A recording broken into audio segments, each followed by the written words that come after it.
intense police activity when I arrived. Let's have a look now. Things have calmed down, but every time I talk to you, things can flare up again quite quickly. When I arrived at the scene, the cordon had widened. We've actually, since I started broadcasting, we've moved further out. But police were literally shouting at people to get away, move away. There was so much panic, it seemed, at the time. And this is a Saturday night in the UK, a busy area, as we've already established. Lots of bars, pubs, people enjoying themselves. So you'll understand that a number of people were around the scene and not knowing what went on. So police were very keen to tell them to move, and move quite quickly. In the air now you can hear a police helicopter which has been in the sky for a good hour, and was around earlier too.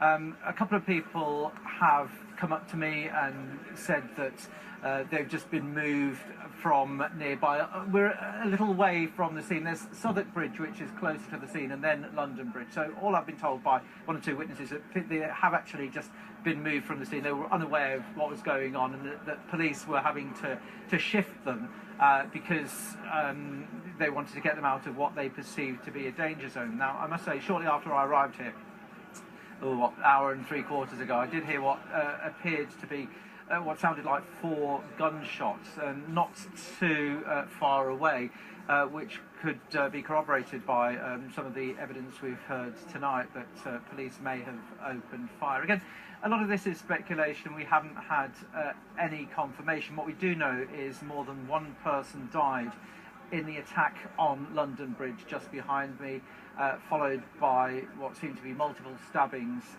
over the road, if you like, in Borough Market.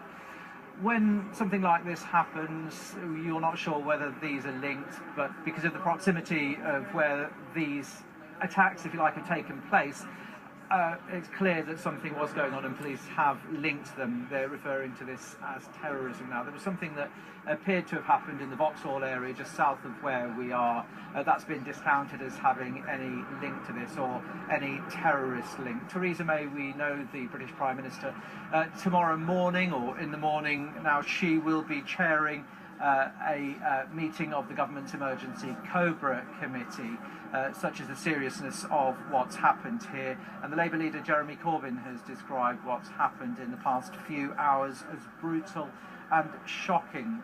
There is more than one crime scene, so still you'll understand that details are still coming in of what's happening, and the Metropolitan Police have yet to give us a full update on the latest situation. However, I can say that there are some flashing blue lights. You may be able to spot one. There's police vehicles behind me.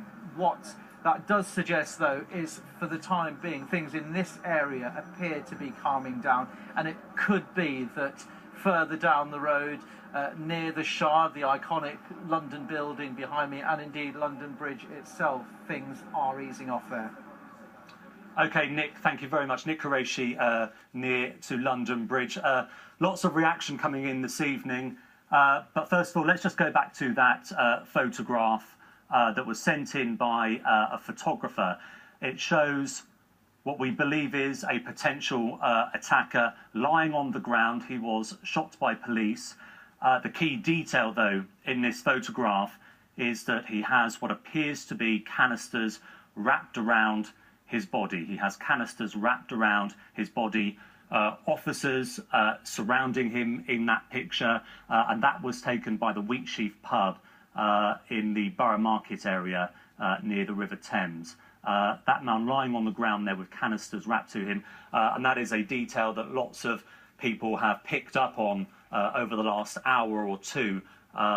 Witnesses in restaurants in that area of Borough Market saying that they saw men, or maybe a man, approaching with canisters, or what appeared to be canisters, but crucially they used that word, strapped to his body, and there we are, we have that photograph. That photograph just came into us here at the BBC in the last few minutes. OK, let's go to another eyewitness now. We're going to speak to John Stokes, who is a tour guide on a London bus. John, good evening. Thank you